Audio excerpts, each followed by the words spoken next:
Augusto, primeiramente, parabéns pela condução do debate, foi muito bacana, realmente essa dinâmica no final bem diferente. Eu queria que você contasse de tudo que você ouviu dos especialistas, dos painelistas que você entrevistou, o que dá para prever para os fundos imobiliários e qual que é o sentimento do setor, das gestoras, para o mercado atualmente. Acho que o sentimento, assim, olhando curto prazo, é volatilidade, tanto em escritório como no resto. O mercado não tem nenhum motivo para não ficar volátil, né? Político, econômico, juros. Agora, quando você olha fundamento, olhando mais médio e longo prazo, ou falando em 2 anos para frente, acho que aí tem muito fundamento para entregar um retorno que vai ser muito melhor do que outras classes. Se eu tivesse que chutar, eu diria que a classe vai entregar com certeza uns 14, 15% de retorno ao ano com alguma tranquilidade. Legal. No começo da pandemia tinha uma grande incerteza sobre qual vai ser o futuro dos escritórios, será que o modelo home office vai pegar, não vai? Hoje um cenário um pouco mais de clareza, o que dá para projetar, e esse otimismo certamente é porque as empresas então devem voltar para os escritórios e os rendimentos devem subir. Acho que ficou claro que nem 8 nem 80, né? Nem home office nem presencial, é o híbrido. Isso tem algum efeito em ocupação, acho que as ocupações são na margem menores do que eram antes da pandemia, mas isso não é de nenhuma forma uma catástrofe, principalmente porque não tem um choque de oferta. A oferta, ou seja, entrega de novos imóveis, está bem controlada, então acho que isso faz com que o mercado fique, acho que, equilibrado. E a verdade é que a gente não sabe muito o efeito da pandemia, né? No futuro a gente vai ver se deu certo híbrido, presencial, mas não é, de fato não é uma catástrofe, né? Longe disso, eu acho que é o meio do caminho e o mercado vai sobreviver bem. Legal. E para a gente fechar, tem bons deals ainda para serem feitos? Tem bons prédios para serem adquiridos? Como é que você enxerga esse panorama? Eu acho que tem muita coisa. A penetração da indústria de fundos imobiliários, seja em escritório como em outras, frente ao tamanho da indústria de imóveis, é muito pequena. Eu diria que esse mercado pode crescer em tamanho algo como 3, 4 vezes. É uma questão de tempo, de como comprar, quando comprar. Agora, comprar escritório agora, nas transações que eu olhei, tô achando caro. Eu não tô comprador, não. Tô esperando. A discussão foi bastante sobre a retomada dos escritórios e como isso reflete no desempenho dos fundos imobiliários. Então, gostaria que você compartilhasse o seu ponto de vista, da Vinci também, para essa recuperação dos FIs, especificamente do mercado corporativo.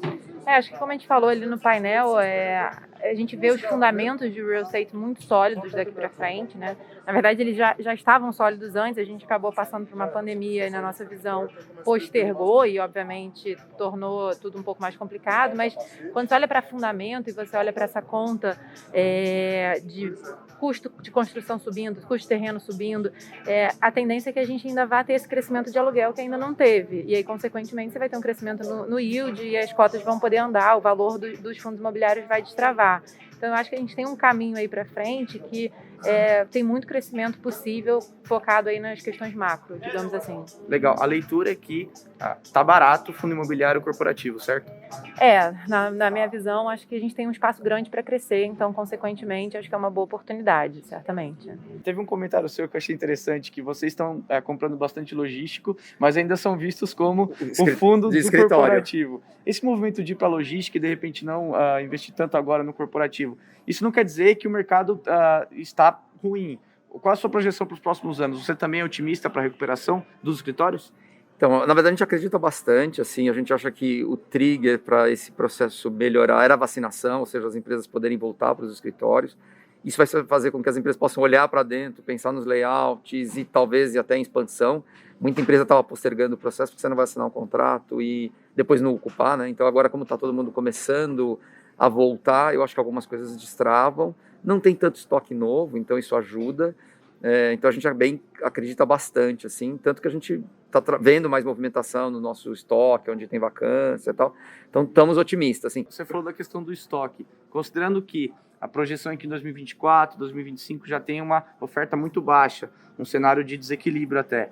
Vocês pensam em desenvolver novos projetos de escritórios? Como é que está essa questão? A gente, na verdade, tomou decisão a gente anunciou faz uns 90 dias que a gente entrou num projeto para desenvolver um escritório ali na região de Pinheiros, que é uma região que está em grande transformação, e a gente acredita. E a decisão foi porque era um preço muito interessante de entrada, um ativo de muita qualidade, numa região que a gente acha que está transformando e é bem dentro da cidade, assim, que é mais difícil de ter esse tipo de produto pronto. Então, assim, a gente acredita bastante no mercado e colocamos dinheiro nisso, assim. Então, estamos acho que 3, 4 anos a gente deve entregar um produto novo, aí vai depender das aprovações. Perfeito. E a última para fechar, você Claro. falou aqui de Pinheiros e São Paulo, vocês também têm um portfólio no Rio de Janeiro. Sim. Muita diferença de uma cidade para outra, a Zona Sul do Rio é o melhor lugar para investir, é o melhor lugar que está performando. Como é que você vê o mercado carioca? O Rio, na verdade, ele já vinha com dificuldades antes da pandemia, então ele tem ainda, assim, você tem inquilinos, mas não no volume que você tem em São Paulo.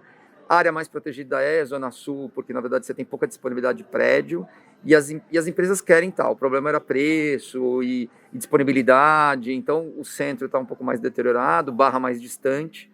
Então você vê um movimento de empresas querendo vir para a Zona Sul. Empresas muito grandes não conseguem se acomodar porque não tem prédios que acompanhem, mas a gente está vendo o mercado retornar mais rápido por lá.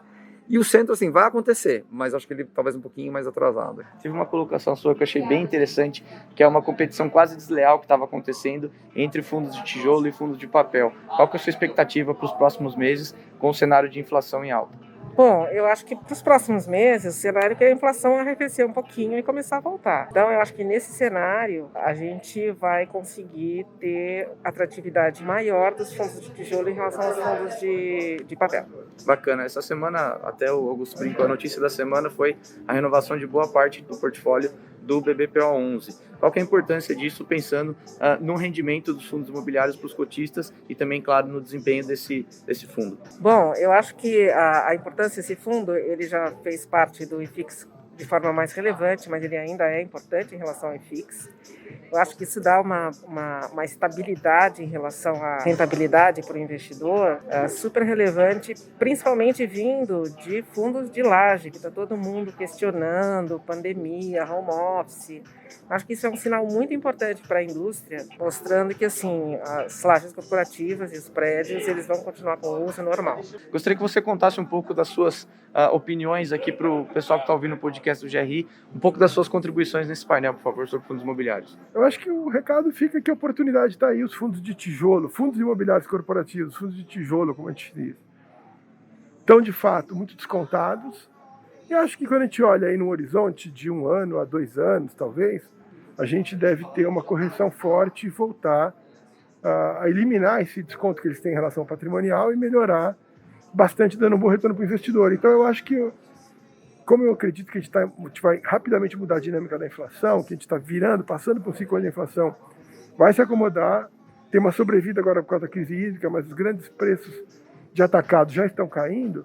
Eu acho que uma alternativa boa vão ser os fundos de tijolo realmente para essa recuperação que devemos ter nos próximos 12 a 18 meses. Legal. Teve uma colocação de que os últimos investidores a entrar em fundos imobiliários, aí cerca de 800 mil, estão perdendo, já que desde que eles entraram o IFIX caiu quase 15% nos últimos 18 meses. Esse investidor, muitos deles estão estopando, esse é o termo, e saindo. A tendência é que fiquem investidores maiores e venham os fundos institucionais, investidores institucionais para os fundos imobiliários? O que a gente tem visto realmente é isso. Na verdade, infelizmente, né, a gente teve aí de novos entrantes, a maioria são pessoas físicas, desde dezembro de 2019, a partir do ano de 2020, e onde, como você falou, realmente caiu 10,2% em 2020 e já está caindo 5,7% esse ano. Então, o que a gente nota é que o varejo, os investidores de varejo têm sido vendedores, acho que liquidando posições, e tem entrado os grandes investidores, tanto fundações como mesmo fundos de investimento 555 ou multimercado fundos de ações, estão começando a se interessar e comprando posições maiores.